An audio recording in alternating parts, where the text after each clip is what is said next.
Masuk adik, masuk. Atas. Iya, masuk. Iya, udah.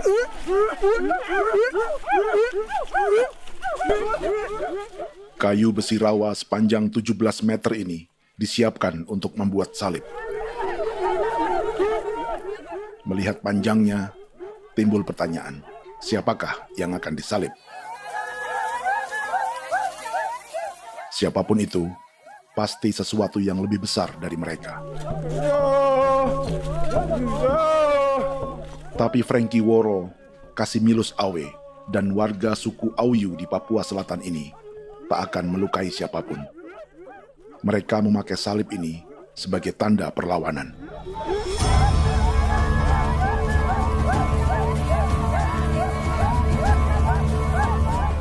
Yang mereka lawan memang lebih besar, yaitu pemerintah Republik Indonesia. Pemerintah sedang mengincar 2,5 juta hektar hutan orang Papua untuk proyek tanaman industri pangan dan energi.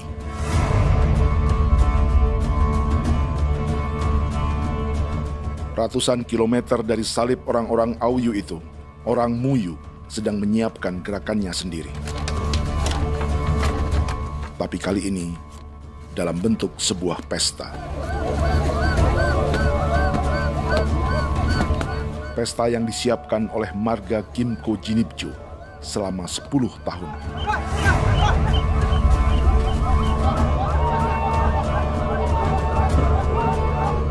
Sosok di marga ini adalah Willem Kimco, orang asli Papua yang tak punya kartu identitas kewarganegaraan manapun.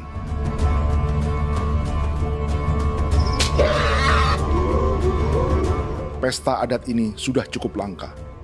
Tak hanya di Papua, bahkan di kawasan Pasifik dan peradaban Melanesia. Awalnya bayarnya kalau bukan. Intinya hati aku dia kelem bipnuka, dan jitana ya kati ko belem baran dipo. Kami mengambil ko kuning. Ada gagasan dan gerakan sosial di balik pesta orang-orang Muyu ini.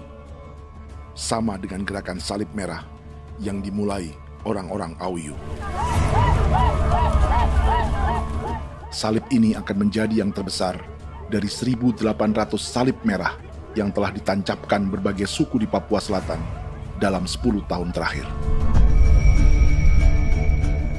Ribuan salib merah yang dipadukan dengan palang adat adalah tanda larangan yang menyatukan unsur-unsur adat dan agama.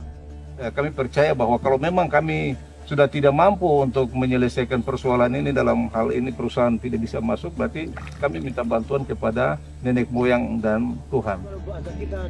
Atribut perang orang Auyu ini diukir atau dilukis, digambar di batang salib ini dengan tujuan bahwa kami larang dengan sangat keras. Jadi apabila siapapun, baik dari antara kita sendiri yang melanggar batas ataupun pihak lain yang mengganggu keselamatan hak tanah adat kami, maka kami siap untuk melakukan ancaman perang.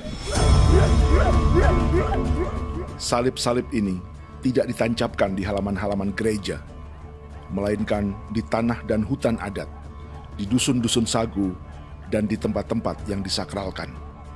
Sebab 1.800 palang adat dan salib ini memang bukan semata tentang agama, tapi untuk mencegah negara dan perusahaan memasuki tanah dan hutan adat mereka.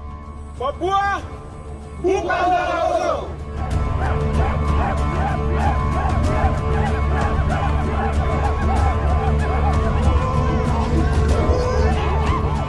Di zaman TikTok ini, kami ingin menceritakan semua ini lewat film yang pendek.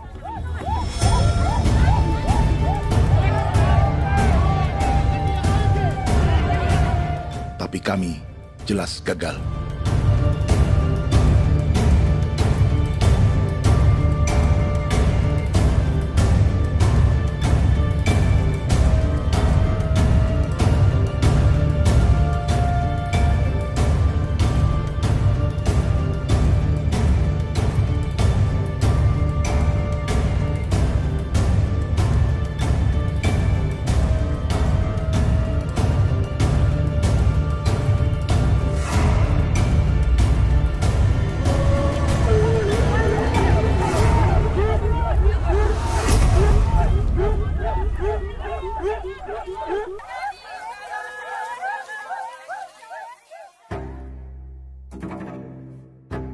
Di planet ini, ada 5 pemilik hutan hujan tropis terluas yang tersisa.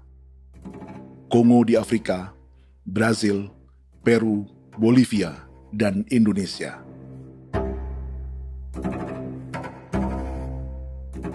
Di Indonesia, satu-satunya pulau yang hutannya masih terjaga adalah Papua, pulau terbesar kedua di dunia setelah Greenland.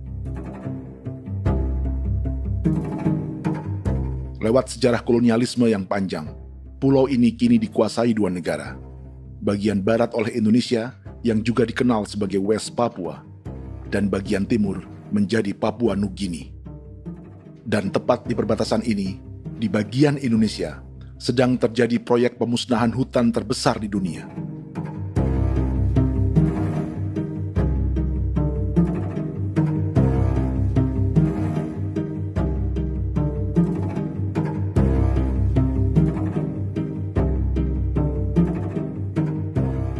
Pemerintah Indonesia sedang membuka lebih dari 2,5 juta hektar hutan untuk sawit, tebu, padi, dan peternakan. Ini disebut proyek strategis nasional untuk lumbung pangan dan energi yang jadi ambisi 3 presiden. Bagian terbesar direncanakan untuk mencetak sawah seluas 1,3 juta hektar. Lalu bagian lain akan ditanami tebu seluas 560.000 hektar untuk gula dan bioetanol. Setiap liter bensin di Indonesia akan dicampur bioetanol 10% atau E10. Ada 10 perusahaan di proyek ini, dan semuanya dimiliki oleh 1 keluarga saja. Berikutnya, ada areal sawit seluas 400.000 hektar untuk biodiesel. Targetnya mencampur 50% solar dengan minyak sawit atau B50. Dan terakhir, pemerintah akan membuka peternakan seluas 380.000 hektar.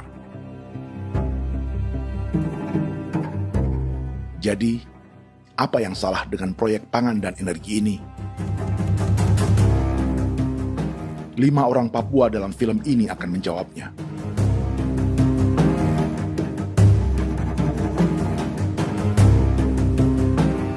Yang pertama adalah Yasinta Moiwen dari suku Marin.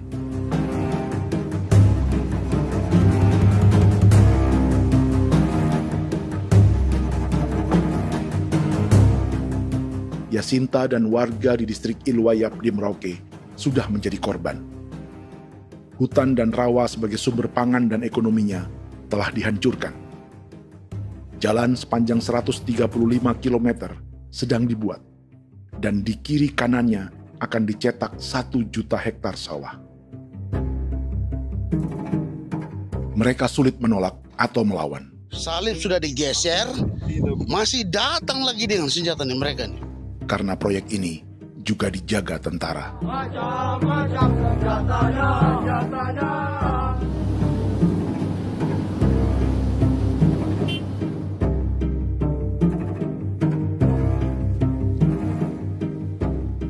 Yang kedua adalah Natalis Buer di distrik Tanah Miring, Merauke.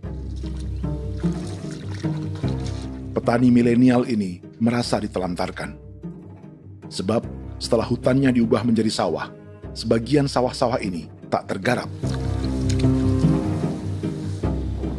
Orang asli Papua seperti Natalis tak punya modal untuk benih, pupuk, perawatan, hingga ongkos panen.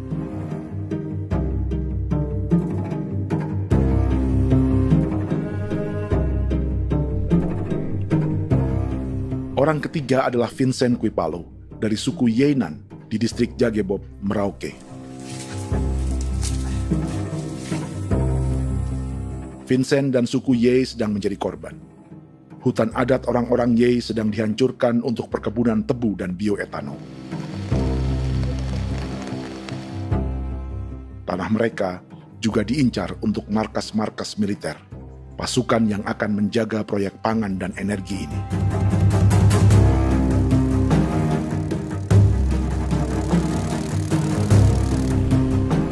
Yang keempat adalah Frankie Woro dari suku Auyu di distrik Fofi, Kabupaten Bovendigul. Hutan dan tanah mereka terancam perluasan perkebunan sawit untuk campuran biodiesel atau B50. Orang-orang dari suku Auyu ini adalah calon korban. Merekalah salah satu pelopor gerakan Palang Adat dan Salib Merah. Meski kadang berseberangan dengan gereja yang mereka anggap lebih mendukung pemerintah dan perusahaan. Mereka bahkan sedang merencanakan gerakan yang lebih besar, dengan salib yang lebih besar. Tanah milik Somu Sobisiba itu bahwa tanah ini diciptakan oleh Tuhan dan memberikan warisan kepada kami. Kami ini hanya hak jaga.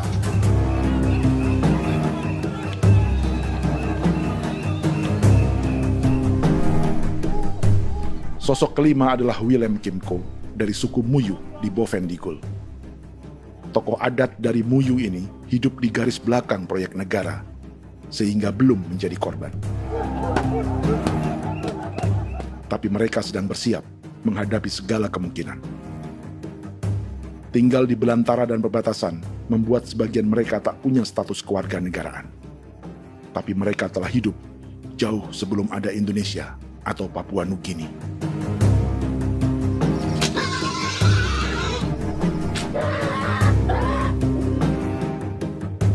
Kelimanya mewakili jutaan orang asli Papua yang sedang terancam eksistensinya. Jika kita merasa kepunahan peradaban Neanderthal di Eropa, Aztec dan Inca di Amerika, atau aborigin di Australia adalah sejarah masa lalu, film ini menceritakan bagaimana pemusnahan sebuah bangsa dan kepunahan sebuah peradaban sedang terjadi di masa hidup kita. Kepunahan bukan karena kerusakan lingkungan dan ruang hidup semata, juga karena dihantam 60 tahun operasi militer.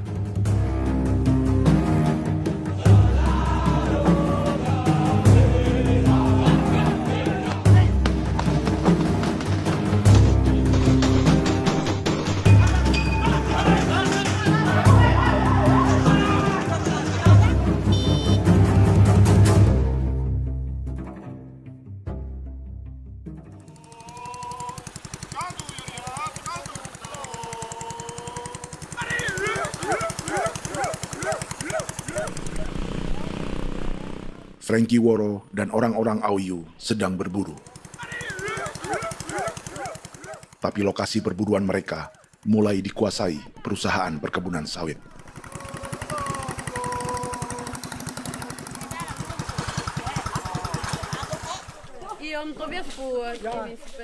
Kita akan menuju arah ke Inabusu. Di sana kami akan masuk di wilayah konsesi perusahaan PT Indo Asiana Lestari, dan di situ ya ada survei-survei mereka yang mereka pernah lakukan, tapi juga kami ada lakukan tanda-tanda saksi di sana.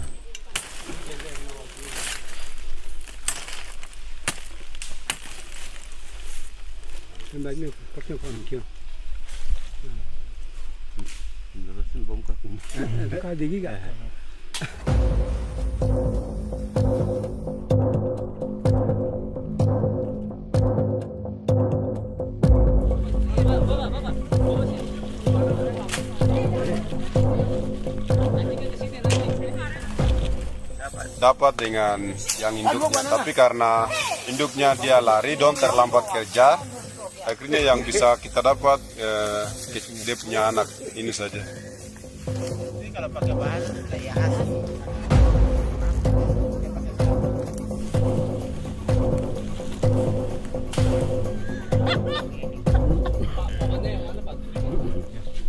Pohon ini pohon bitanggur, dia punya kayu ini kita biasa gunakan untuk kerja perahu, dan juga kulit depu getanya itu kita pakai untuk kerja ini, panah-panah ini lem, jadikan lem ini, panah-panah. Hutan ini adalah supermarket bagi suku Auyu. Juga lumbung pangan atau bank untuk menyimpan deposito kekayaan alam. Hutan juga tempat yang penuh dengan sejarah suku, situs budaya, dan tempat-tempat sakral. Inilah yang sedang mereka pertahankan dari incaran pemerintah dan perusahaan. Untuk semua alasan ini, mereka menancapkan ribuan salib merah.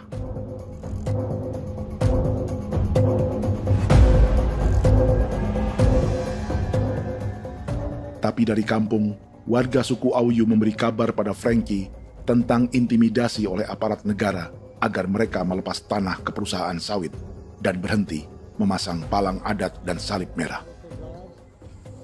Ada beberapa titik yang saya sudah siap, tetapi di sini emergensi dari saya, terutama di Kampung Sokangon, PT Damai Timber. Dia mengganggu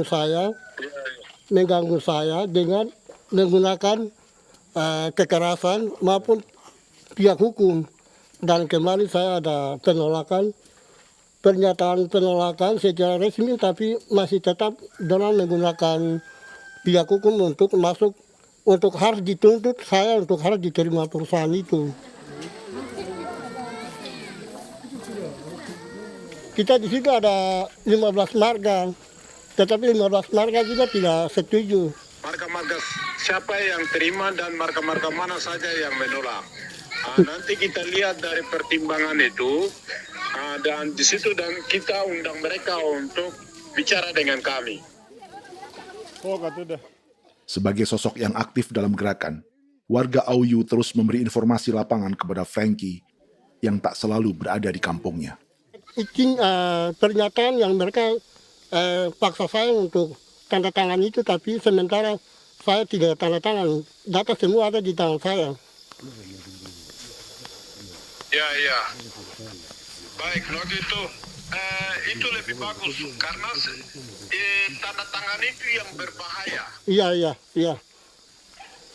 Tanda tangan itu yang lebih berbahaya karena sekarang ini modern dan canggih, dan itu yang mereka biasa pakai untuk tipu muslihat. Mereka biasa pakai itu di tanda tangan itu. Betul. Dari Bambisa juga di Sofia dia masuk untuk memaksakan kami marga untuk harus menerima perusahaan itu. Tapi kemarin kami sudah menolak. Babinsa nama Bosco. Babinsa di sini nama Bosco. Itu yang sekarang strategi militer yang sekarang mereka pakai. Jadi yang penting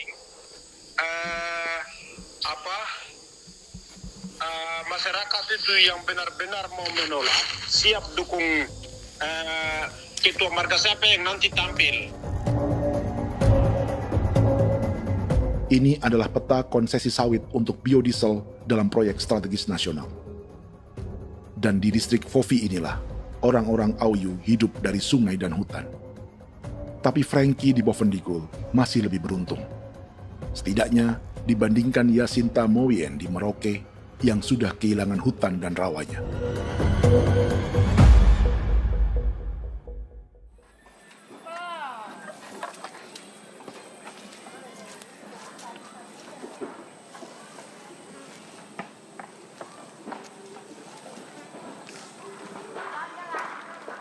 Yasinta dari suku Marin adalah petani sayur di Kampung Wanam, distrik Ilwayap, Merauke.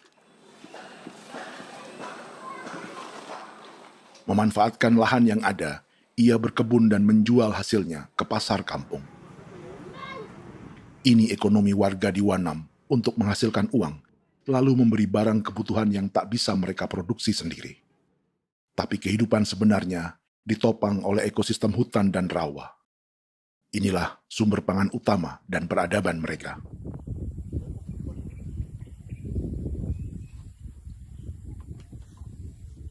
Namun ketenangan ini diusik ketika tiba-tiba Juli 2024, di Pelabuhan Wanam datang ratusan alat berat untuk proyek pangan dan energi pemerintah.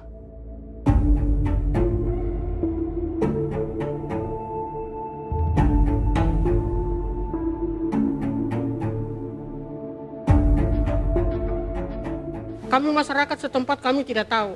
Kami kaget pagi-pagi kapal sudah ada di pelabuhan kami.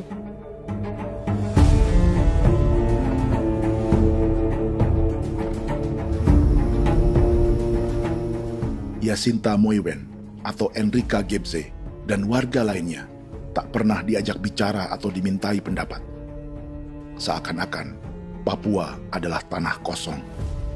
Kita suka kaget yang dong bawa turun alat berat dong bawa turun, kita kaget masyarakat.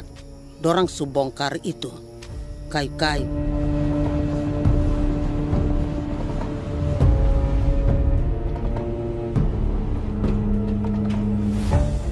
Bersamaan dengan alat-alat berat itu, juga berdatangan tentara Indonesia untuk mengawal proyek pembukaan hutan milik Jacinta.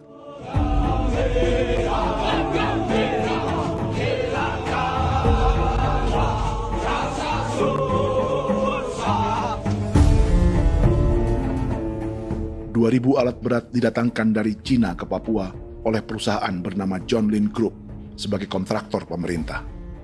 Ini disebut sebagai pesanan eskavator terbesar di dunia dengan nilai 4 triliun rupiah. Misinya membuka hutan dan rawa milik orang Marin, salah satunya untuk membangun jalan sepanjang 135 km. Sementara di kiri kanannya akan dicetak sawah yang ditargetkan seluas 1,3 juta hektar. Jalan berupa garis lurus ini bukan rute tradisional ekonomi masyarakat. Jalan ini akan menghubungkan kawasan perkebunan sawit dan tebu di sebelah timur, juga untuk mobilisasi pasukan militer. John Lin Group adalah perusahaan yang dimiliki Andi Samsudin Arsyad atau yang dikenal dengan Haji Isam. Sebagian orang mengenalnya sebagai pengusaha yang hobi balapan mobil.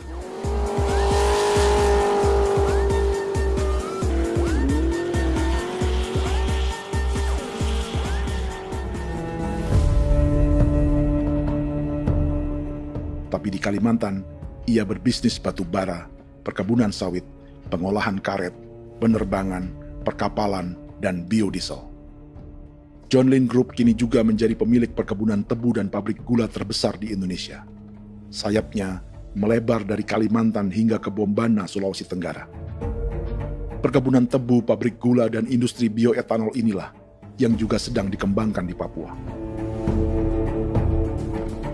Foto ini adalah momen ketika Isam bersama kerabatnya, Menteri Pertanian Amran Sulaiman dan Menteri Pertahanan Syafri Samsudin meluncurkan program biodiesel atau B50 di Kalimantan Selatan.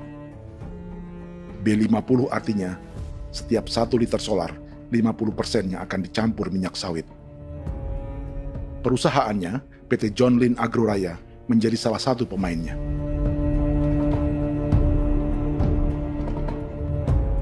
Sepanjang tahun 2025, saham PT John Lin Agroraya pernah naik hingga 700%.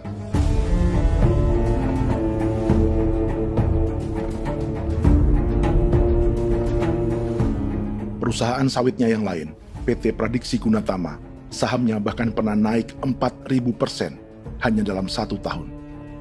Dari harga saham ini saja, nilai kekayaan keluarga Isam diperkirakan mencapai 100 triliun rupiah lebih, menjadikannya salah satu keluarga terkaya di Indonesia dan salah satu pemain penting industri bioenergi. Dan di Papua Selatan inilah sebagian sawit-sawit untuk mendukung program B50 akan ditanam. Inilah tanah orang-orang Wambon, Muyu, Marin, Yei, atau Auyu seperti Frankie Ward.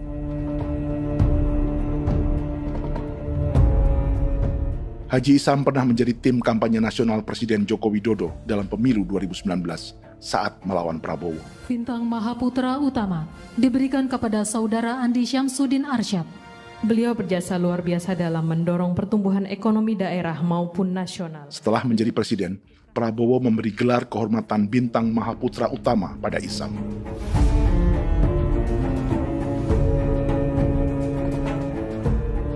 Sejumlah menteri Prabowo, juga kerabat dan orang-orang yang pernah bekerja di perusahaan Isam.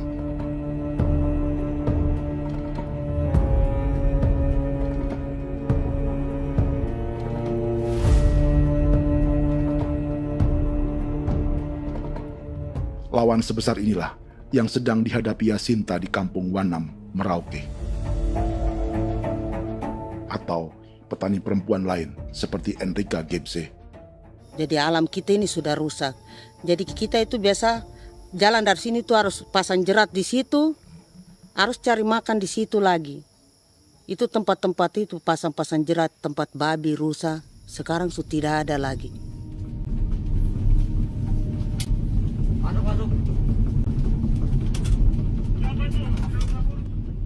Rekaman ini memberi gambaran bagaimana Kasuari kehilangan rumah di bekas hutan dan rawa yang telah dibabat.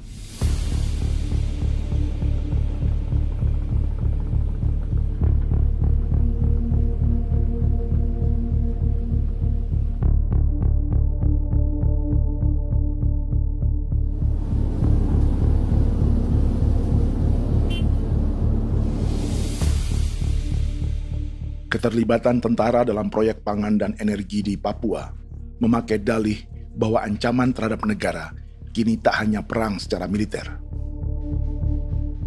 tapi juga melalui pangan dan energi. Kementerian Pertahanan pun terlibat karena proyek ini dianggap operasi militer selain perang. Jadi tugas kamu adalah menjaga sumber cadangan pangan nasional. Macam-macam senjatanya, Proyek ini menambah panjang alasan mempertahankan kehadiran tentara di Papua dalam 60 tahun terakhir. Saat ini, jumlah tentara Indonesia di Papua mencapai 56.000 personel, atau ada 1 tentara untuk setiap 100 orang Papua. Bandingkan dengan rata-rata nasional, di mana hanya ada 1 tentara untuk 696 penduduk Indonesia. Itu belum termasuk polisi. Artinya, 1 orang Papua dijaga lebih banyak senjata dari rata-rata penduduk Indonesia. Tanah dan hutan diambil secara sepihak untuk kepentingan pembangunan batalion dan bandar antariksa. Ini bentuk perampasan masyarakat. Penolakan kehadiran markas-markas militer terjadi di sejumlah tempat di Papua. Tak hanya karena trauma dan ketakutan, juga karena mengambil tanah-tanah adat.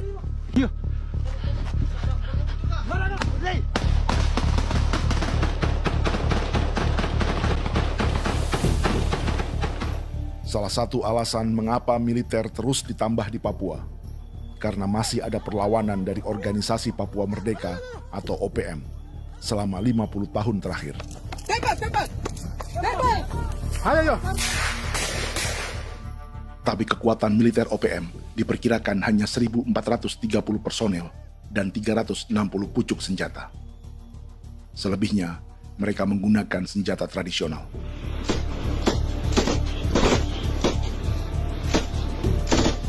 Dengan demikian, kekuatan tentara dan polisi di Papua 58 kali lebih besar dari gerilyawan Organisasi Papua Merdeka.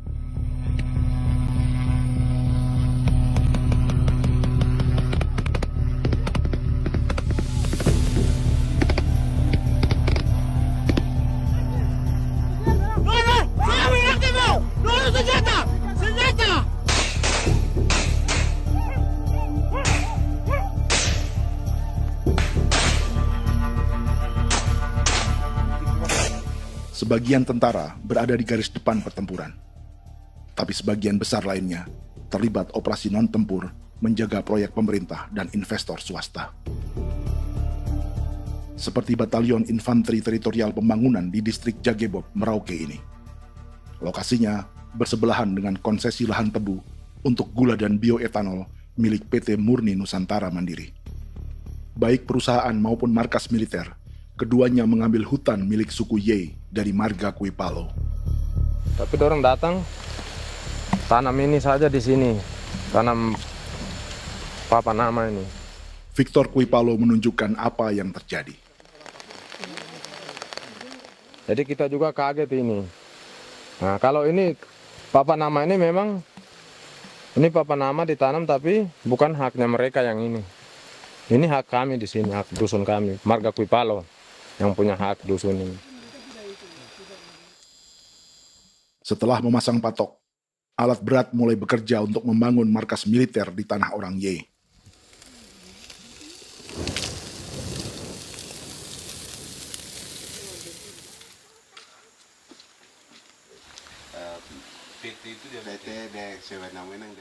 Kehadiran markas militer mengkhawatirkan warga yang pernah mengalami trauma. Takut kenapa? Kalau macam yang awal macam sekarang bu kampung hidup ini kan aman. Terus kenapa harus didirikan korem di sini? Bukankah dengan adanya Korem semakin aman ada tentara di sini? Kalau untuk kampung kayaknya tidak bisa aman kalau ada tentara, paling masyarakat dipukul itu ini. Kalau kampung hidup begini malah saya sejahtera dan saya punya masyarakat. Apa pernah ada pengalaman buruk sebelumnya dengan tentara di daerah sini? Ada yang cerita waktu pos-pos di sini tuh di 13, 12 itu zaman katanya Patimura. Memang kasihan. Malah kita punya orang ini yang dianiaya betul, dipukul. Disuruh kerja bakti tidak mau, atau lama mencari, namanya kita pangkur sagu itu butuh waktu 1 minggu. Kalau lama begitu ya paling diseret apa pukul itu. Operasi militer Indonesia di Papua dimulai tahun 1962 lewat Operasi Trikora. Tapi perlawanan bersenjata pertama di Papua baru dilakukan tahun 1965 di Manokwari. Nanti tanggal 1 Mei jam 12.30 pemerintahan di Irian Barat mutlak akan jatuh di tangan.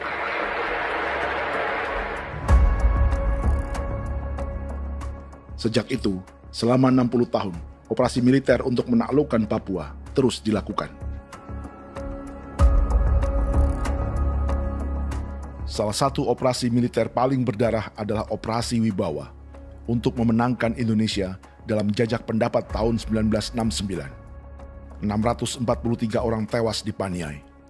Lalu disusul 4.146 korban tewas antara tahun 1977 hingga 1978.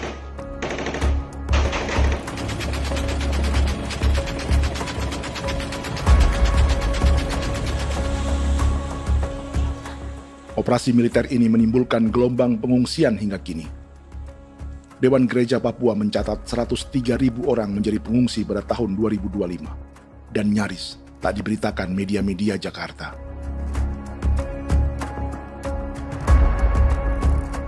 Jumlah pengungsi terbesar tercatat di Nduga yang mencapai 20.000 jiwa. Banyak di antaranya yang sedang hamil, seperti Jubiana, salah satu pengungsi Nduga. Jadi ini takarik mesti kaki be muguruk berselari di namen wane kosel. Bigari me. Egirik menene an nimbo misle bok selar nene.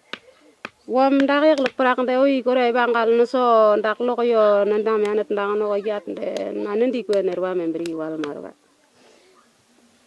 Egirik menene wa tri ngel no semana. Ngal siya kaya berkumpit nyak masalah orena me wako suluk. Dari namen wani ko semane kuman nak wani wani ndemo ko ndak misali namen bre ko lo ko nak no semana ne. Nebe minit waru da kan ab bi nindige. War de mino pragit de laina bulan Maret April yana mana kantan barak na lire na bam ne. Jubiana lalu menamai anaknya pengungsi Kogoya. Selain Jubiana, juga ada Emma dari Maibrat yang melahirkan di hutan. Sampai di kampung gini, katanya bilang ada tentara yang bangun jembatan. Nah, capek itu juga pun masih tahan. Kembali lagi ke hutan lagi. Seperti itu sampai sejatuh di tengah jalan. Orang sampai terbanting di kayu semuanya. Berasa sakit begitu. Melengkapnya tuh Domika Serli, pengungsi Wako. Masyarakat sipil dari kampung Aitrem sementara mengungsi karena kampungnya sementara dikuasai oleh TNI Polri. Seratusan ribu pengungsi di Papua saat ini jauh melampaui jumlah yang mengungsi ke Papua Nugini tahun 1984, yaitu 10.000 orang karena menghindari operasi militer.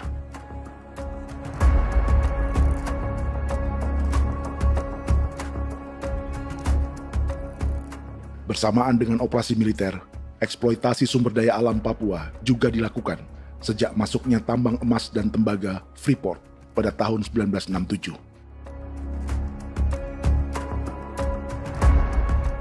Disusul perkebunan sawit awal tahun 1980-an. Lalu ada perburuan buaya untuk diambil kulitnya. Sebelumnya, ada eksploitasi gas alam di Teluk Bintuni, pencarian besar-besaran kayu gaharu, atau pembukaan hutan tanaman industri. Ini belum termasuk perburuan dan perdagangan ikan arwana di selatan Papua, penebangan kayu merbau dari hutan-hutan Jayapura, emas di Blok Wabu Intan Jaya, bahkan nikel di pulau-pulau kecil Raja Ampat. Dan kini, dalam skala yang belum pernah terjadi dalam sejarah, Papua dipaksa mencetak sawah, tebu untuk bioetanol, dan sawit untuk biodiesel.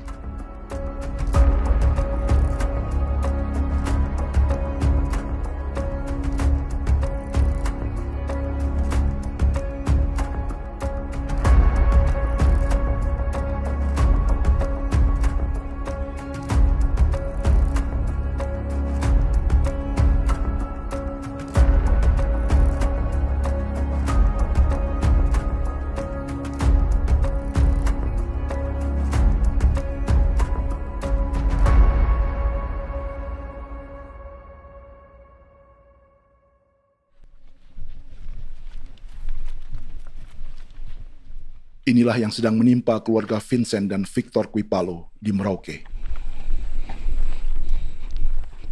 Hutan mereka diambil untuk markas militer dan industri perkebunan, PT Murni Nusantara Mandiri. 1 dari 10 perusahaan yang diberi konsesi untuk menanam tebu dan memproduksi gula serta bioetanol seluas 52.000 hektar.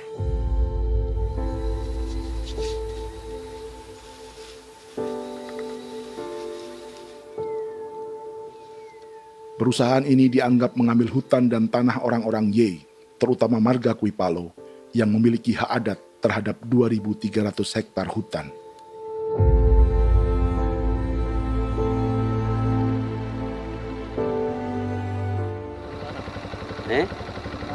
Tentara? Tentara. Oh iya, tentara.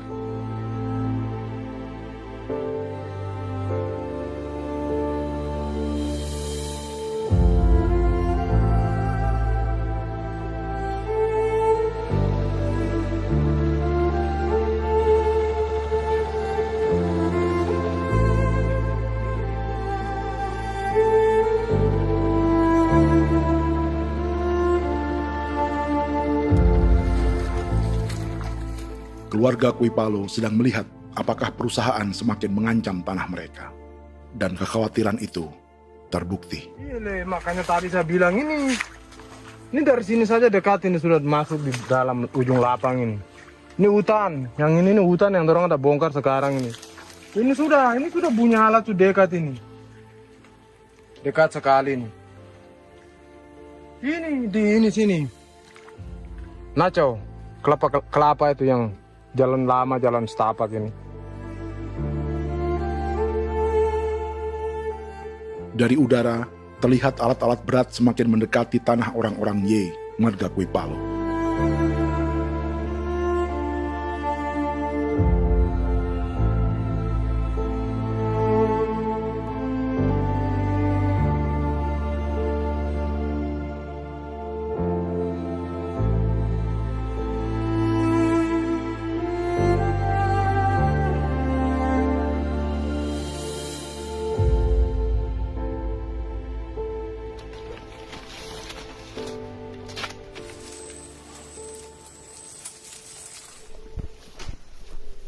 Keesokan harinya, Victor dan kerabatnya memberi tanda cat merah di pohon-pohon yang berada di batas tanah mereka.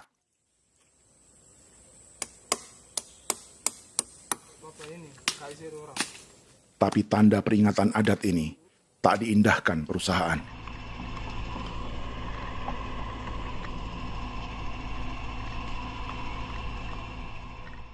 Dua bulan kemudian, perusahaan tetap memasuki tanah marga Kuipalo. Sama. Kami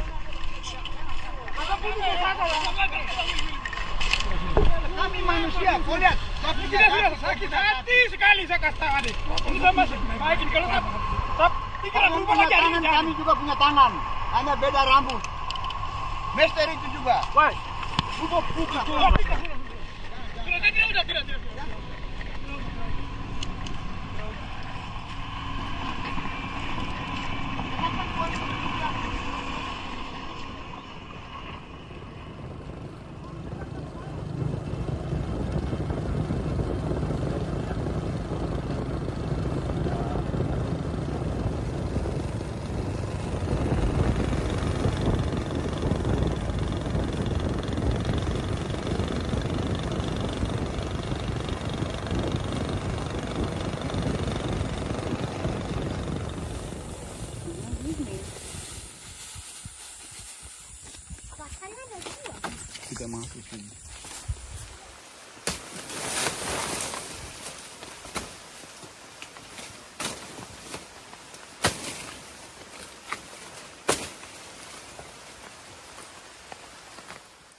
Jadi ya untuk itu seperti saya katakan tadi, apakah lebih baik kita tidak usah ada kah atau bagaimana, kita pisahkan, pisahkan dari negara ini kah? Jangankan tuh, saya kemarin bicara sama Daniel, datang sama saya dengan persoalan Kodam ini. Saya bilang, Pak Daniel, kalau lebih baik saya ngungsi ke Papua Nugini.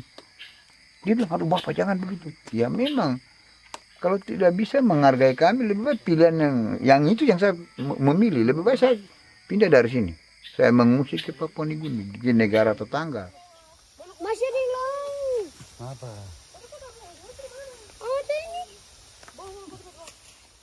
Saya bilang sama Kapolsek, Pak, Agustus ini, 17 Agustus saya tidak kasih naik bendera merah putih. Saya bendera ada, nanti saya taruh di meja. Bendera saya ada. Karena saya punya pikiran percuma kita ini merasa bahwa kita hidup di bawah naungan merah putih. Ternyata merah putih tidak lindungi kami. Tidak anggap kami sebagai kami rakyatnya. Dia lambang negara. Dan kami menghargai lambang negara itu. Ternyata lambang negara ini, kita bernaung di bawah lambang negara ini, kita tidak dilindungi. Hak kita tidak dihargai.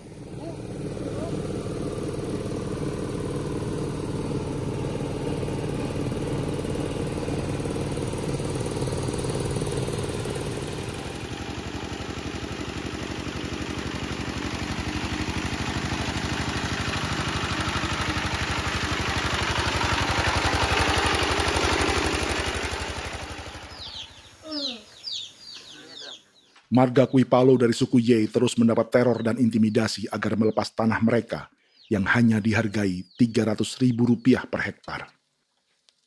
Tapi mereka tidak berjualan tanah. Makanya mama itu tidak suka untuk lepas tanah. Untuk apa? Baru di dalam hutan itu ada obat-obat tradisi. Itu sudah Kalau macam ada sayur juga, kita ambil sayur yang dia tumbuh sendiri. Jadi kita ini mau kemana, kalau itu sudah digusur, ya habis. Kita ini jadi penonton. Jangan sampai kita ini duduk minta di jalan. Jadi kita tidak mau seperti itu. Makanya tanah itu kita tidak melepas. Tapi mungkin orang lain tuh dia senang saja. Lebih baik saya pegang uang merah dulu. Saya bisa beli-beli itu ini. Nanti datang uang sudah habis, gembel, mau cari kemana lagi, hutan sudah habis, mau makan ikan di mana, kali sudah hancur. Seperti Yasinta di Wanam, suara dan gerakan kaum perempuan Papua sangat nyaring dan tak bisa diabaikan. Saya sebagai perempuan tolak untuk perusahaan masuk di sini. Karena kalau saya terima anak-anak saya mau dikemanakan, mau tinggal di mana. Apapun yang terjadi saya tetap tolak. Demi tanah ini saya akan berjuang, demi saya punya anak-anak. Yang katanya mengutamakan anak Papua, nyatanya yang kerja kebanyakan ya orang-orang Jawa. Saya sendiri orang Jawa, tapi bukan mau bicara yang tidak-tidak. Memang kenyataannya seperti orang-orang Papua itu diterbelakangkan, kurang diutamakan, gitu.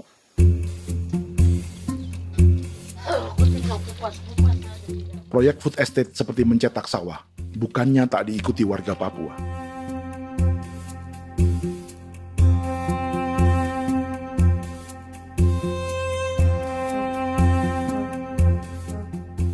Salah satunya Natalis Buer di distrik Tanah Miring, Merauke.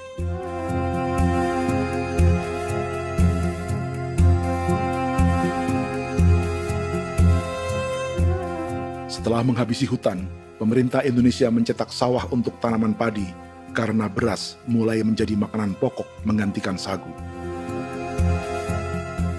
Sebagian besar penggarapnya adalah warga transmigran yang datang sejak era 1980-an. Bahkan petani transmigran sudah ada sejak Belanda membuka proyek padi kumbe di distrik Kurik. Lokasi yang sering jadi langganan pejabat Indonesia memamerkan sawah di Papua. Tapi Natalis juga ingin belajar menanam padi atau bersawah. Namun ia kesulitan karena dibutuhkan modal untuk benih, pupuk, hingga pemeliharaan dan panen. Lalu sawah-sawah ini pun mulai dikuasai pendatang.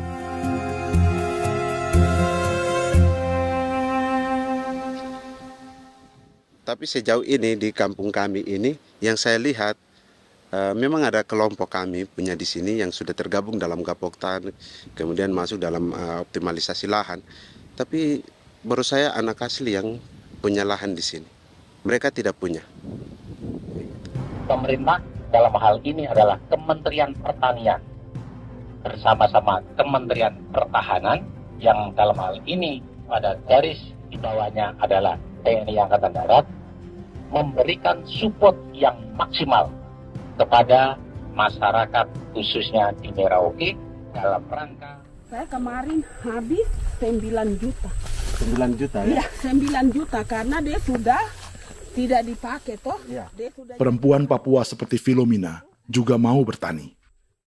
Pemerintah memberi bantuan Rp900.000 per hektar lewat program optimalisasi lahan atau OPLAH.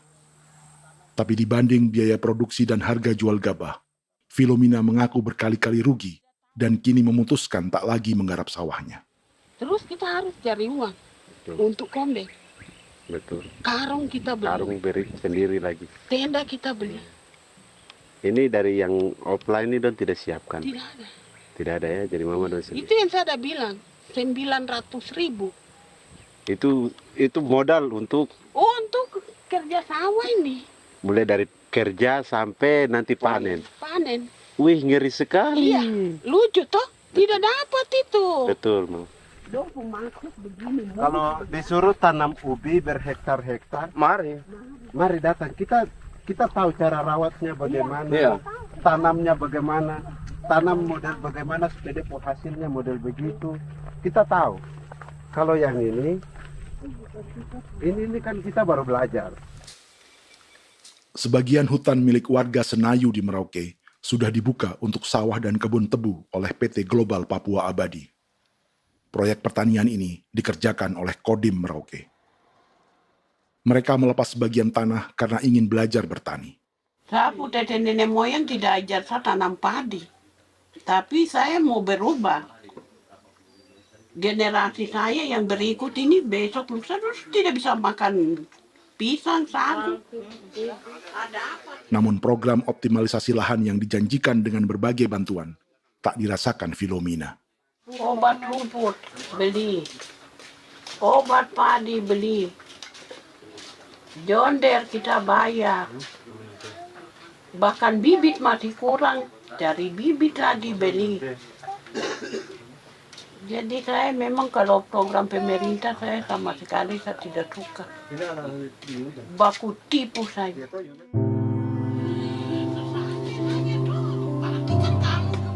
Mereka merasa ditinggalkan sendiri, jatuh bangun belajar bertani padi. Sementara sumber pangan dan air yang semula mudah didapat, kini telah berganti sawah dan kebun tebu. Dulu kita masih bisa jalan, nanti masak di kali, pakai air kali. Minum pakai air kali. Sekarang, kok mau masak? Tidak ada air. Air sudah susu, mau minum tidak bisa. Sudah dengan obat. Drone semprot tebu itu saja drone.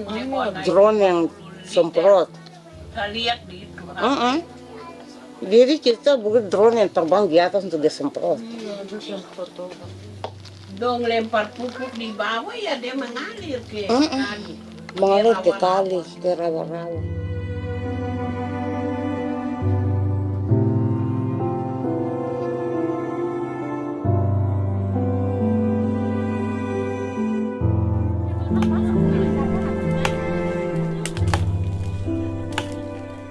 Seperti pertanian sawah bagi orang Bali atau Toraja, bagi orang Auyu dan suku-suku lainnya di Papua Selatan, sagu juga bukan semata tentang pangan.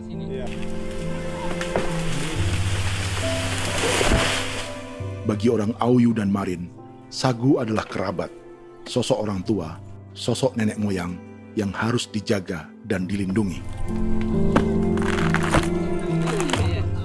Lagi bikin apa mama ini mama? Pakai toko itu sagu.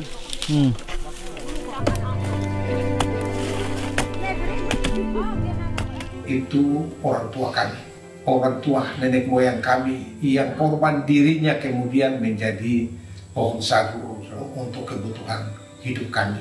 Kami diingatkan oleh leluhur, sagu itu tidak boleh digusur dan tidak boleh diganggu dengan cara apapun, dan di dalam rangka kepentingan apapun tidak boleh. Kamu harus bela, bahkan sampai nyawa pun harus menjadi taruhan demi membela keselamatan keberadaan sagu di atas tanah ini.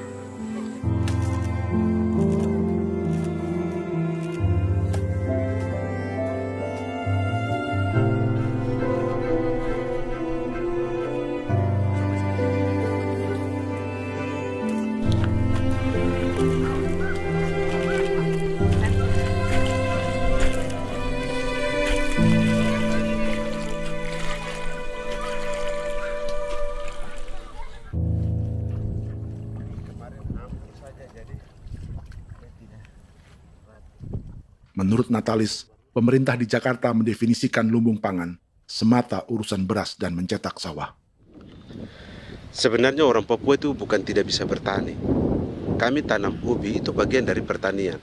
Nah, pertanian yang dimaksud oleh pemerintah itu harusnya selalu itu kalau bisa pemerintah harus spesifikkan pertanian apa yang dimaksud, pertanian tanam padi atau pertanian tanam ubi, petasan dan lain-lain. Ini yang harus dispesifikkan dulu. Begitu, sehingga tidak menjustifikasi kami orang asli Marin bahwa kami tidak bisa bertani. Bukan.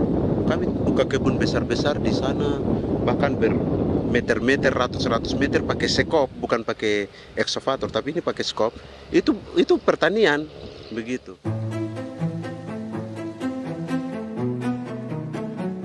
Bagi Natalis, alih-alih memaksimalkan sawah-sawah yang sudah ada untuk petani Papua, pemerintah selalu membuka hutan baru, seperti dikerjakan perusahaan John Lynn Group dan melibatkan tentara. Padahal, sejarah keterlibatan militer dalam proyek food estate atau cetak sawah adalah sejarah kegagalan yang bertubi-tubi 4 presiden selama 30 tahun terakhir.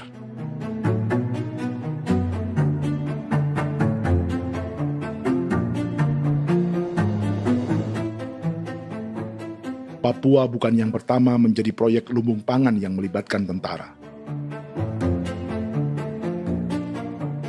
Kalimantan telah menjadi korban 30 tahun sebelumnya.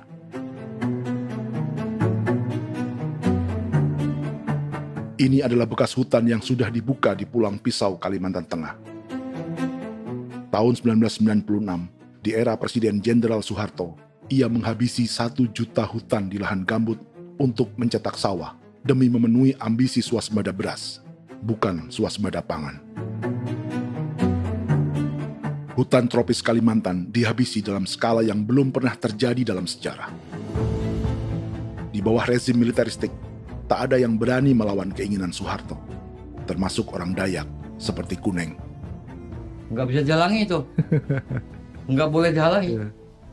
Ya kalau ada kata-kata aja menghalangi, sudah kita diseret ke kepolisian dulu. Atau bisa langsung di PKI-kan. Iya, di PKI-kan gitulah. Jadi kita tuh nggak berani apa-apa dulu tuh. Apa maunya aja. Misal bilangnya A. Setahun setelah pengundulan hutan skala besar itu, tahun 1997, untuk pertama kalinya Kalimantan mengalami kebakaran lahan dan kabut asap terbesar dalam sejarah.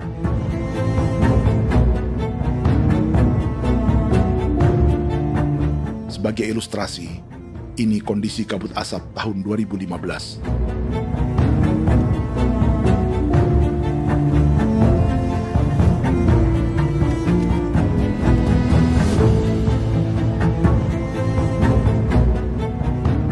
Proyek 1 juta hektar sawah Jenderal Soeharto itu gagal. Bendungan dan saluran irigasi mangkrak hingga kini. Mei 1998, rezim Soeharto tumbang, 2 tahun setelah ia menumbangkan jutaan hektar pohon di Kalimantan. Setiap tahun, Lokasi ini menyumbang kebakaran dan kabut asap yang merugikan jutaan orang. Sawah yang berhasil di Kalimantan justru bukan sawah yang dibangun Jenderal Soeharto, melainkan yang dirintis para transmigran sejak era 1980-an. Sawah-sawah inilah yang ikut digarap oleh militer di era Presiden Joko Widodo. Dan hasil dari proyek food estate Presiden Jokowi itu sama sekali jong nih, nggak ada harapan lagi sudah seperti ini. Tapi Jokowi terus memperluas area food estate hingga 16.000 hektar. Presiden Jokowi juga menyerahkan urusan lumbung pangan ini kepada Prabowo yang saat itu menjadi Menteri Pertahanan. Salah satunya di Kabupaten Gunung Mas, Kalimantan Tengah, untuk membuka perkebunan singkong seluas 31.000 hektar. Food Estate Singkong Jenderal Prabowo ini dimulai dengan membuka 600 hektar hutan di Tawai Baru. Proyek singkong untuk bioetanol ini pun dijaga tentara. Dan seperti Jenderal Soeharto, proyek Jenderal Prabowo ini pun gagal.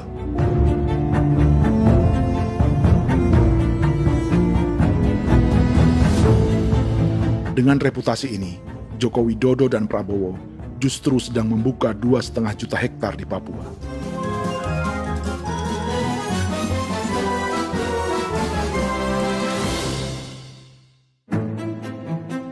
Setelah Jenderal Soeharto, Presiden Jenderal Susilo Bambang Yudhoyono juga mencoba membuka food estate di Papua sejak tahun 2010. Namanya Merauke Integrated Food and Energy Estate atau MIFE. Proyek ini juga gagal. Lalu di lokasi yang sama, Jokowi berusaha meneruskan dengan proyek mencetak sawah 1,2 juta hektar yang juga gagal. Sekarang yang paling siap adalah 1,2 hektar. Yang 1,2 juta hektar. Dan kini, Prabowo yang pernah gagal dengan 600 hektar singkong di Kalimantan justru akan mengulangi di Papua dengan skala 2,5 juta hektar.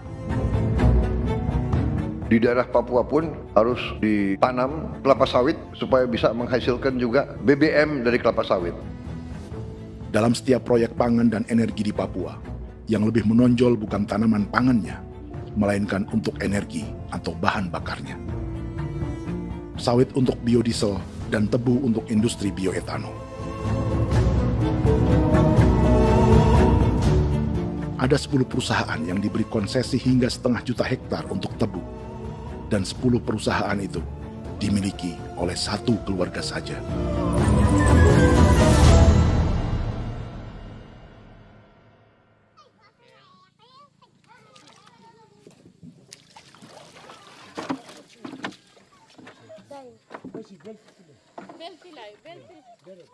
Para perempuan Auyu di Bovendigul akan berangkat memancing. Priska Beni membantu menyiapkan perahu.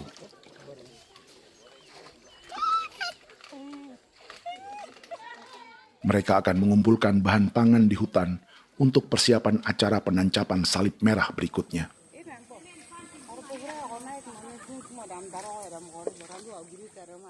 Priska sudah mengambil posisi memancing.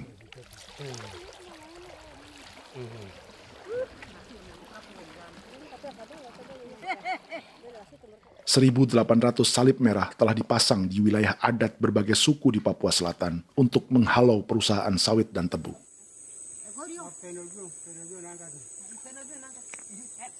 Maria Tebung yang paling muda datang membawa hasil. 2 ekor ikan gastor alias gabus toraja. Sebagai generasi Z, pendidikannya sampai sekolah dasar. Di perusahaan perkebunan seperti sawit atau tebu, ijazah SD hanya bisa menjadi buruh kasar. Tapi ia tak tertarik. Karena kita hidup itu dari alam, kita pancing, juga di darat, bawa anjing, terus bikin pagar sagu, dapat babi, bawa baru kita makan. Jadi kita tidak mau perusahaan masuk. Sementara Priska Beni masih mencari peruntungan. Tapi baginya, menjadi nelayan di Sungai Fofi masih lebih baik daripada bekerja 9 tahun di perkebunan sawit. Sudah pengalaman, jadi kita tidak mau lagi. Sudah berapa lama ketika kerja itu? Selama di sana. 9 tahun di sana. 9 tahun? Saya baru pulang dari perusahaan. Selama 9 tahun kerja di sawit, bisa punya rumah kah? Atau Tidak. motor kah? Tidak. Johnson kah? Tidak. Cuma makan saja. Pendapatan juga kan tidak lebih. Habis dimakan.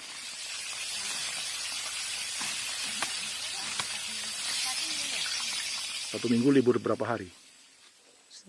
Tidak libur. Minggu tetap kerja? Tetap kerja. Tidak bisa ke gereja? Hari Minggu kerja. Hari Minggu juga kerja. Dia tidak mengenal agama perusahaan itu. Di grup perusahaan sawit Korindo, Priska digaji 2 juta rupiah per bulan dan tinggal di mes karyawan. Tapi gaji itu dipotong bahan makanan atau BAMA rata-rata 1 juta rupiah setiap bulan. Korindo adalah grup perusahaan yang salah satu usahanya adalah hutan tanaman industri dan sawit di Bovendigul dan Merauke. Di Papua, mereka memakai bendera PT Tunas Sarwa Ema. Perusahaan ini pernah memberi bantuan pada Keuskupan Agung Merauke. Keuskupan Merauke belakangan mengeluarkan pernyataan mendukung proyek strategis nasional di Papua.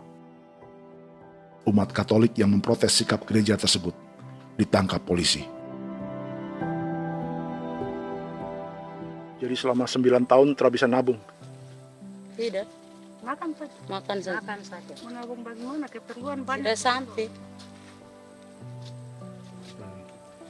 Habis di anak-anak uang sekolah. Uang 1 juta itu mana sampai. Menabung juga tidak cukup. Sudah pengalaman, jadi kalau di sini perusahaan mau masuk tidak.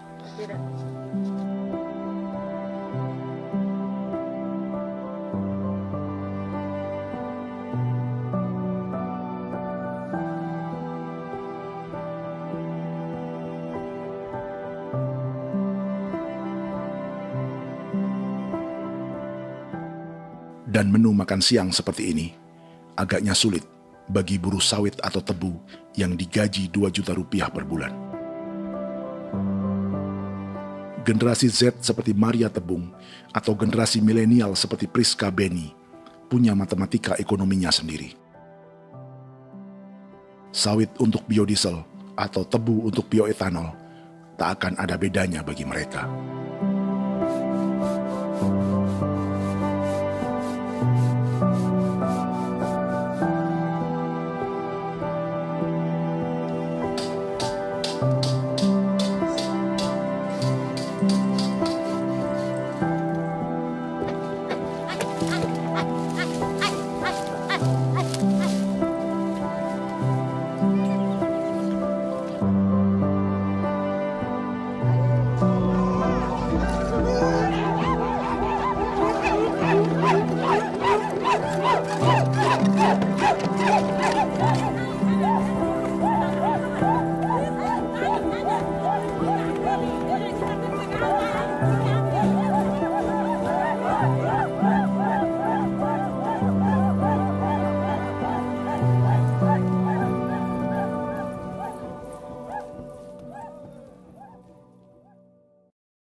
Perkebunan tebu 1,5 juta hektar di Merauke adalah ide 3 presiden untuk menggenjot penggunaan bioenergi sebagai campuran bahan bakar fosil.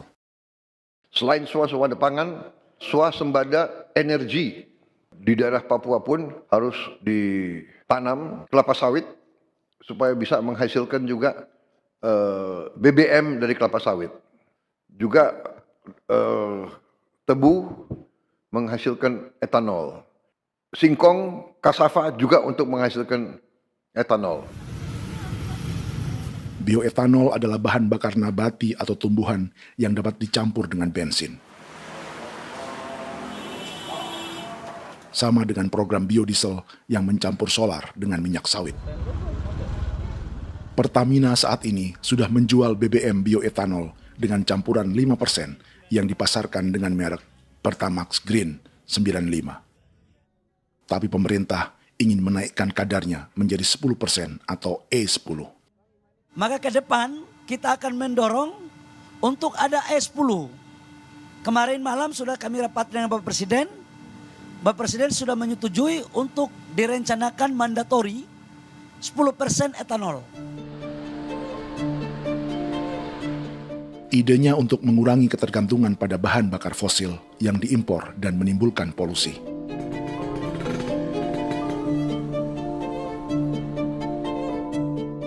Tapi bioetanol bukannya tak mengorbankan lingkungan, hutan, rawa, dan manusia. Karena program E10 membutuhkan 7,3 miliar liter bioetanol, maka lahan yang dibuka untuk menanam tebu bisa mencapai 1,3 juta hektar. Sementara saat ini, luas perkebunan tebu di Indonesia hanya 500 sampai 600 ribu hektar. Artinya, butuh lahan baru hingga 800 ribu hektar untuk menanam tebu. Dan 500 ribu hektar diantaranya sedang dibuka di Papua. Hutan yang tadinya untuk menumbuhkan pangan, berubah jadi tanaman untuk bahan bakar di jalanan. Kecepatan pulihnya hutan beradu dengan jumlah dan kecepatan kendaraan di jalanan.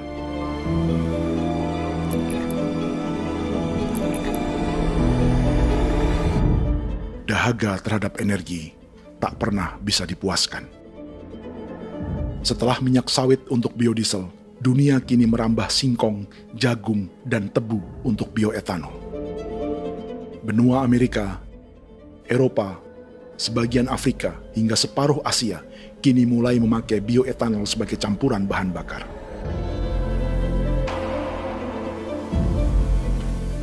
Selain perebutan lahan, masa depan dunia juga dibayangi semakin mahalnya harga pangan karena persaingan antara perut manusia dengan tangki kendaraan.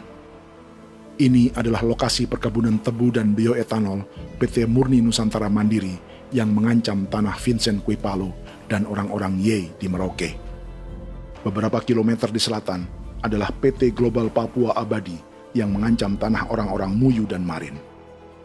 Dua perusahaan ini adalah bagian dari 10 perusahaan yang mendapat konsesi lahan untuk tebu dan bioetanol di Merauke. Batas konsesi mereka bahkan sama dengan batas negara Indonesia dengan Papua Nugini. Salah satu ciri bahwa peta konsesi ini dibuat di Jakarta dari atas meja. Sama seperti kolonial Inggris dan Belanda ketika mereka membagi Pulau Papua dengan garis lurus pada abad 19. Seakan Papua adalah tanah kosong. Bedanya, meski peta konsesi ini mengatur batas 10 perusahaan, tapi perusahaan-perusahaan ini sebenarnya dimiliki oleh satu keluarga saja. Ini nama 9 dari 10 perusahaan tebu dan bioetanol di Merauke, Papua. 99% saham mereka dimiliki sebuah perusahaan bernama PT Merauke Nusantara Manis. Sementara 1% sisanya dimiliki PT Merauke Gula Mandiri. Tapi saham kedua perusahaan ini dimiliki PT Merauke Sugar Group.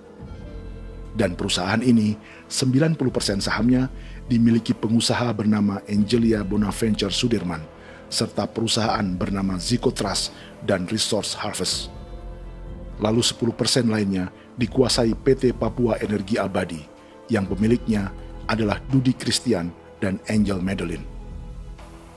Sekarang, mari kita lihat siapa mereka. Angelia Sudirman adalah keponakan dari salah satu konglomerat sawit Indonesia, Martias Fangiono.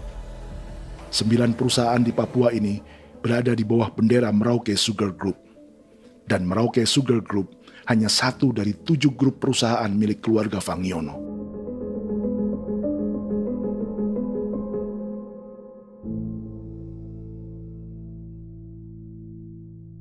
Ini Martias Fangiono. Seperti Haji Isam, Martias selama ini dikenal sebagai pengusaha sawit yang kini merambah bisnis tebu dan bioetanol. Ini momen saat penanaman perdana tebu di Merauke bersama Presiden Joko Widodo Juli 2024. Di sini juga ada anak Martias Fangiono, yaitu Wirastuti Fangiono. Wirastuti adalah salah satu yang menonjol dari keluarga Fangiono. Tahun 2025, Forbes mencatatnya sebagai konglomerat termuda dengan kekayaan 23 triliun rupiah yang mengendalikan 2 grup usaha FAP Agri, dan Surya Dumai Industri. Keduanya adalah perusahaan sawit dan biodiesel. Anak dan bapak ini adalah investor utama bagi Jokowi dan Prabowo untuk proyek tebu dan bioetanol di Papua. Sementara yang ini adalah mertua Sitorus, pemilik raksasa agribisnis dunia, Wilmar International, yang juga memegang konsesi sawit di Papua lewat berbagai perusahaan. Tapi mertua kini memakai bendera baru, yaitu KPN Corporation atau Karunia Prima Nastari. KPN inilah yang memiliki kelindan bisnis dengan keluarga Fangiono untuk proyek tebu Merauke. Apalagi grup Wilmar yang didirikannya juga pemain gula utama di Australia. Tahun 2010, Wilmar membeli 100% saham perusahaan gula terbesar Australia, Sucrogin. Akuisisi senilai 1,5 miliar dolar Amerika ini langsung menjadikan Wilmar salah satu pemain tebu terbesar dunia. Sebagian bibit tebu yang ditanam di Merauke adalah varietas yang dikembangkan Lembaga Riset Gula Australia atau Sugar Research Australia.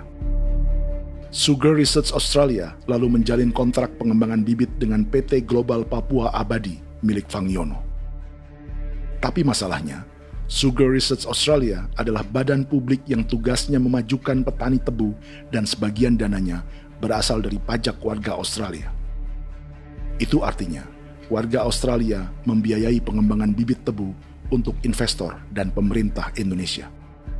Dokumen ini menunjukkan bahwa lembaga yang dibiayai warga Australia itu pernah memiliki kontrak penyediaan bibit dengan PT Global Papua Abadi milik keluarga Fangiono.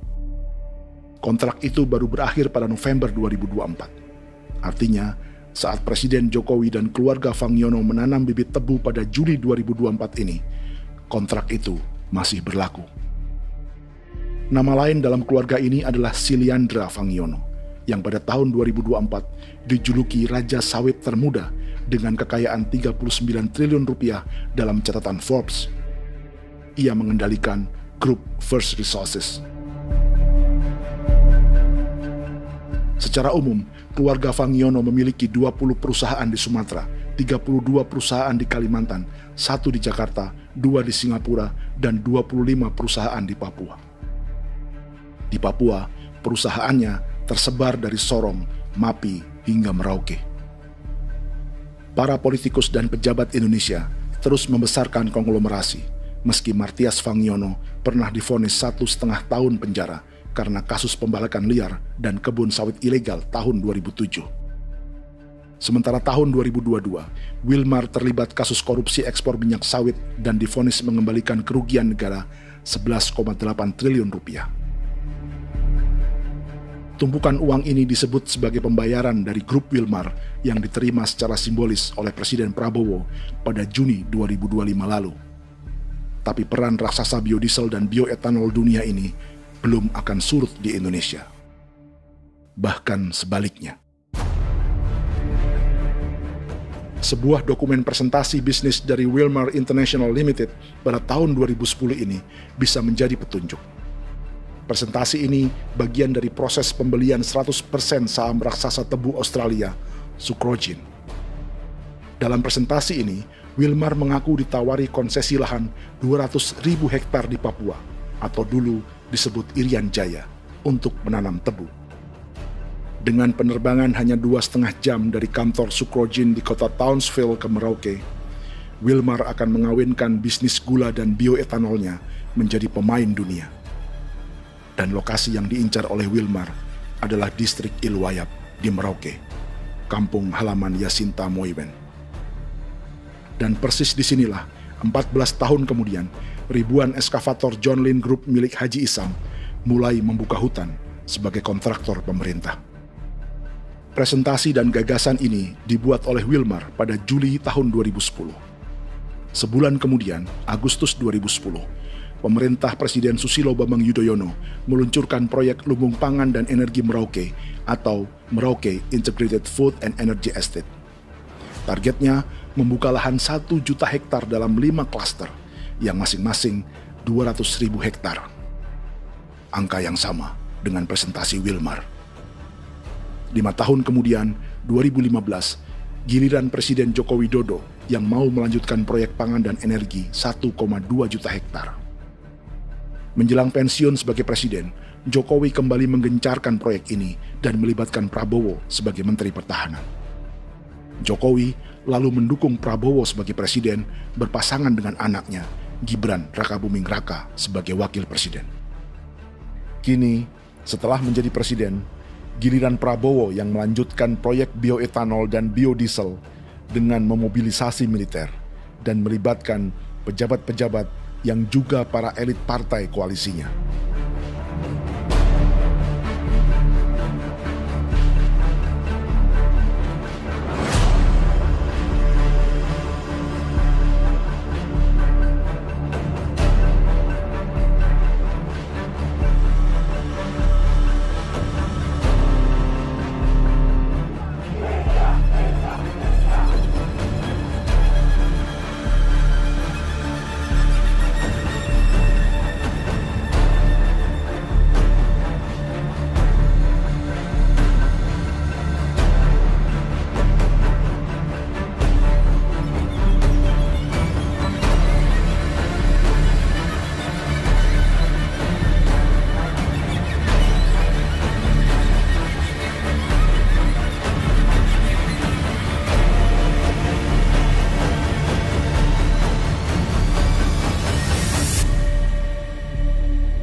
...300 tahun lalu, hutan-hutan di Pulau Jawa dalam waktu singkat berubah menjadi perkebunan tebu di bawah rezim kolonial Belanda.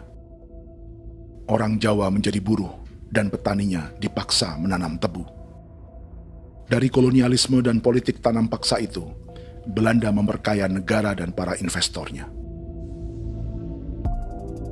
Tak puas membuka hutan untuk perkebunan di Jawa dan Sumatera, kolonial Belanda menanam tebu hingga di Suriname dan mengerahkan ribuan orang Jawa sebagai buruh pada tahun 1890. Inggris yang sudah menguasai negara seluas India dan Papua Nugini pun masih menanam tebu jauh di tengah Samudra Pasifik, di tanah orang-orang Fiji. Lalu memindahkan puluhan ribu orang India menjadi buruh di sana. 200 tahun sebelumnya, ratusan ribu orang Afrika bahkan diperbudak untuk bekerja di perkebunan-perkebunan tebu Spanyol dari selatan Eropa hingga Karibia, Kuba, atau Jamaika. Jika dulu tebu menjadi gula atau emas putih, kini cerita kolonialisme tebu berlanjut di Papua untuk bahan bakar nabati atau bioetanol. Dan seperti semua cerita tentang kolonialisme, akan ada yang berpesta dan ada yang membayar. Dalam setiap cerita pesta kolonialisme, baik di Jawa, Karibia, atau di Papua, selalu melibatkan para elit lokal, dari pejabat, perwira, hingga agamawan. Tapi dalam setiap kolonialisme, juga selalu ada cerita tentang mereka yang mempertahankan diri dan melawan.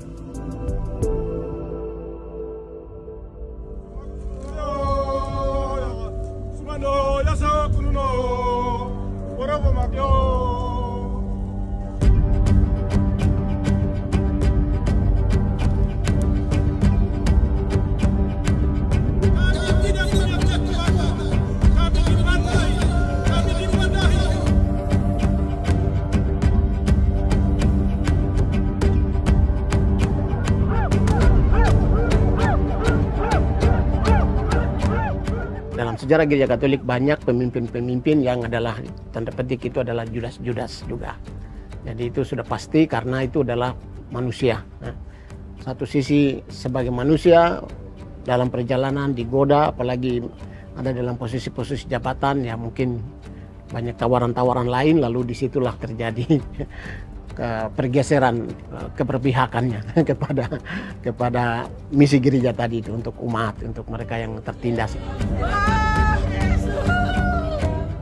Orang kirim ekskavator, orang kirim tentara, orang kirim polisi. Pukul kami bukan pencuri, kami tidak pernah mencuri orang barang. Kami tidak pernah menangis ke orang lain. Kami tidak pernah menangis ke kita bapak mama, kami menangis kepadamu. Tuhan kami lemah. Aku tidak tahu. Ini hijau cikui ya. Orang datang ke bangsa kami, ke wilayah kami untuk kasih habis kami.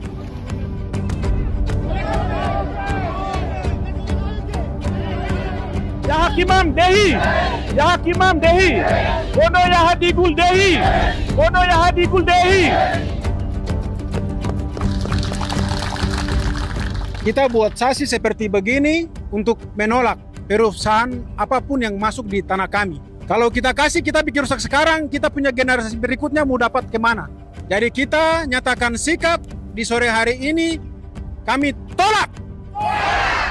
Apa yang dilakukan pemerintah untuk PSN adalah kejahatan. Pemerintah bagian dari kejahatan, aktor perusak dan pembunuh terhadap negara, terhadap alam, hutan, terhadap manusia. Jadi negara jadi aktor pembunuh. Jadi Pilatusnya siapa? Negara, pemerintah Jakarta ini. Tanah Wiu bukan kosong. Masyarakat adat kami masih ada. Perusahaan tolak. Biar asal.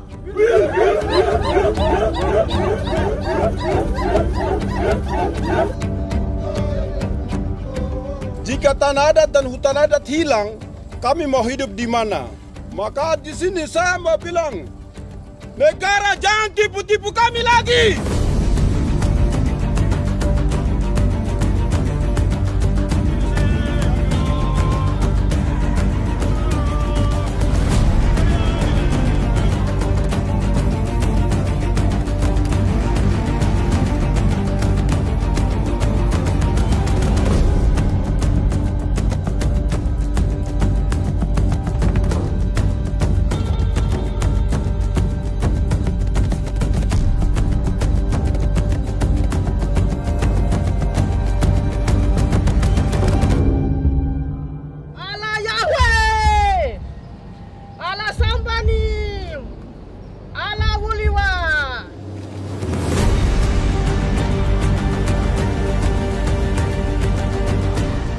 Kalau kami dianggap orang Papua itu bagian daripada Republik ini, tolong hargai kami. Dengan adanya PSN, PT John Lindrop yang sudah menerobos tanah kami dan hutan kami, merusak alam kami. Itu yang kami datang ke Jakarta jauh-jauh dari Papua. Kami mau bersuara kepada Bapak Presiden Prabowo Subianto, di mana keadilan untuk masyarakat Papua. Tolong lihat masyarakat Papua yang sudah mati. Kami bersepakat menyatakan, 1. Gereja-gereja di Indonesia mendukung masyarakat adat yang menolak proyek strategis nasional di tanah Papua. 2. Gereja-gereja di Indonesia menolak militerisme dan otoritarianisme di Indonesia.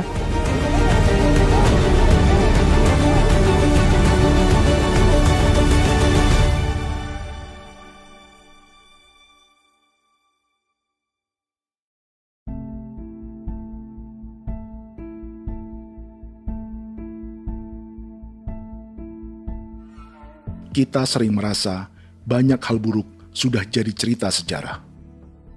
Dan kita sekarang hidup lebih baik, lebih beradab, atau mustahil melakukan kejahatan seperti di masa lalu.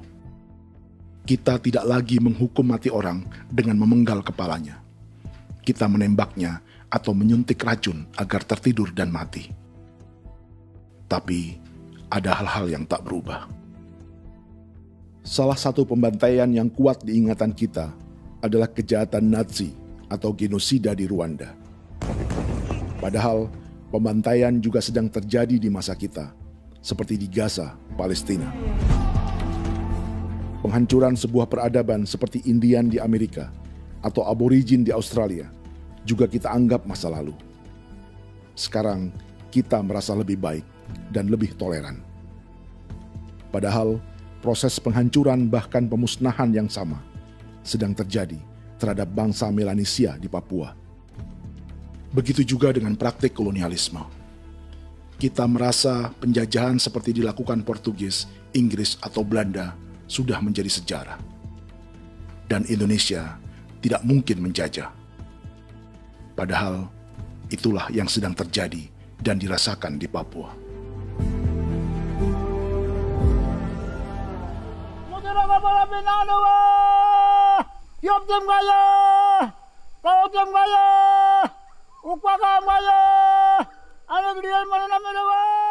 Jalannya sejarah ini disadari Willem Kimco di pedalaman Bovendigol, Papua.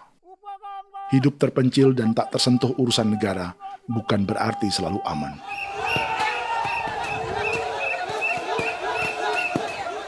Untuk sampai di tempat ini, orang-orang Muyu menempuh 2 hari berjalan kaki mengarungi hutan, lembah, dan sungai. Termasuk mereka yang datang dari perbatasan Papua Nugini.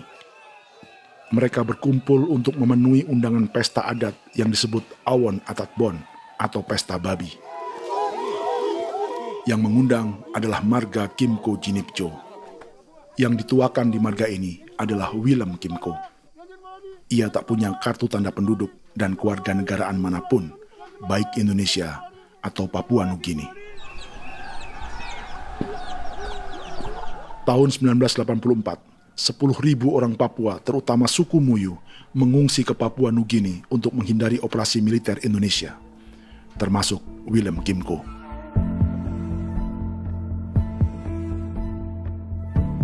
Apa yang membuat pesta adat ini istimewa? Apa bedanya dengan acara serupa yang dihadiri pejabat, tokoh agama, LSM, atau yang direkam oleh kru televisi dan konten kreator? 18. Pertama, untuk membuat pesta babi, orang Muyu perlu persiapan selama 10 tahun.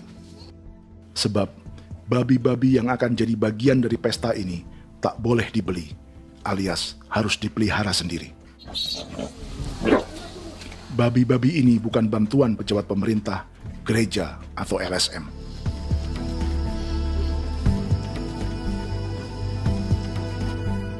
Yang kedua, babi-babi ini tidak dipelihara di kandang. Jadi punya nama babi ini kah? Harimau. Harimau? Harimau. Dia kulit dengan ini bulu di harimau, macam harimau begitu yang kasih nama harimau. Setelah diberi nama, mereka dilepas liarkan di hutan sejak kecil. 10 tahun kemudian, jika tiba saatnya pesta, para pemburu akan mencari mereka di dalam 479 hektar hutan milik marga Kimco. Suku atau marga lain tak akan mencurinya di hutan, karena mereka sudah punya babi dan wilayah masing-masing.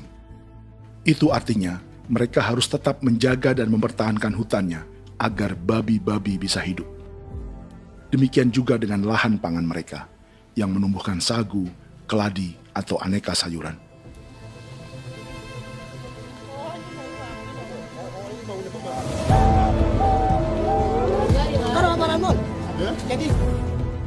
Yang ketiga, dalam Awon Atatbon atau pesta babi, binatang ini tidak dimakan secara gratis.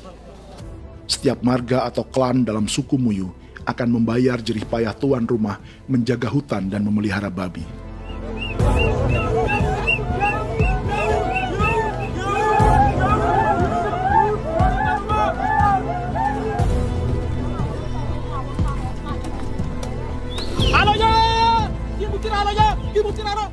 Ini seperti arisan untuk menjaga budaya dan lingkungan. Bagian dari budaya dan ekonomi timbal balik yang ditandai dengan siklus memberi dan menerima.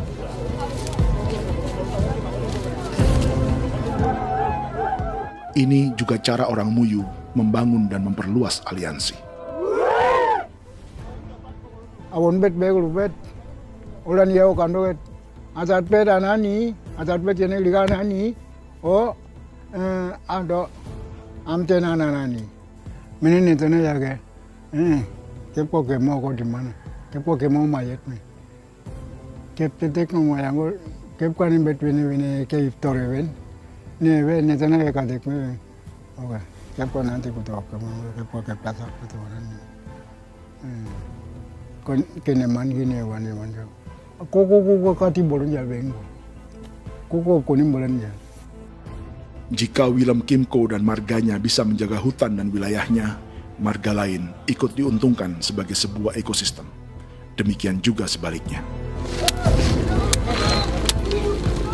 Alasan keempat, mengapa pesta babi ini memiliki tempat khusus dalam peradaban orang Muyu, karena Willem Kim Ko khawatir peradaban mereka akan punah, menyusul ancaman terhadap ekosistem dan hutan.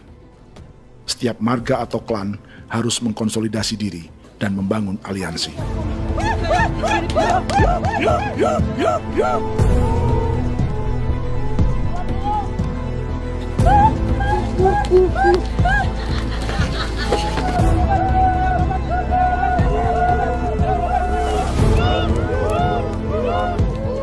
Kekhawatiran Willem dan orang-orang Muyu tak berlebihan.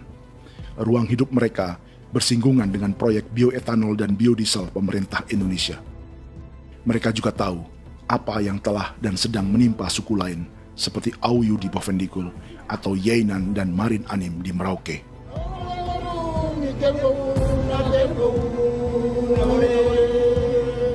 Jika suku-suku lain menggunakan palang adat dan salib merah sebagai gerakan perlawanan, orang-orang Muyu memakai pesta babi untuk mempersiapkan diri dan konsolidasi. Sebab, berbeda dengan saat mengungsi tahun 1984, kali ini yang datang ke tanah orang-orang Muyu tak hanya tentara, juga alat-alat berat bersama para pebisnis pangan dan energi. Mau